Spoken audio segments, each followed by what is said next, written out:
Anime dropped this year number 22, Rokudo's Bad Girls. One episode watched, 2 out of 10.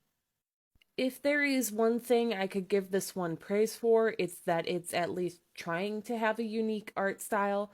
The downside to that faint praise being it's not a well executed uniqueness, as it generally ends up looking very flat. I can see some people liking it, but it's just not working for me personally.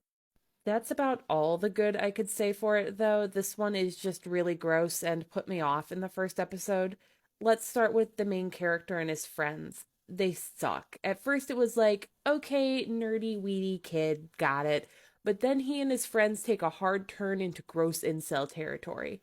They leer at a girl pretty openly, get rightly told off for this, and then just go on to blame the girl for wearing a skirt and claim she was asking for it. Gross, gross, gross, gross, gross. Which is why I got really, really uncomfortable when the main character gets his hands on something that basically hypnotizes certain girls into liking him. It's stated outright that this is partly a story of romance at the start, and hypnosis is never a good start for a romance plot. It's just not.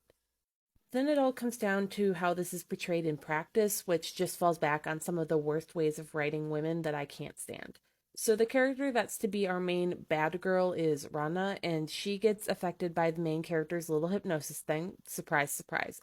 However, while with others she'll be sharp and fierce and a badass, the second she's speaking to the main character, her personality does a complete 180 into blushing, simpering, and fawning over him. That wouldn't be something I'm a fan of in the first place, but given the whole context that she's placed into, it comes off even worse than it might seem at first glance. Look, I do love a character that's the badass who goes soft for just one person archetype. But generally, the best of those don't experience a total reversal of character because of that one person. It's a case where there are tiny differences in how they act and speak that make all the difference. Because of the way that Rana is treated, it's playing into a really, really gross fantasy. She's meant to be the kink bait of a bad girl, something that's enjoyed because she falls outside the mold.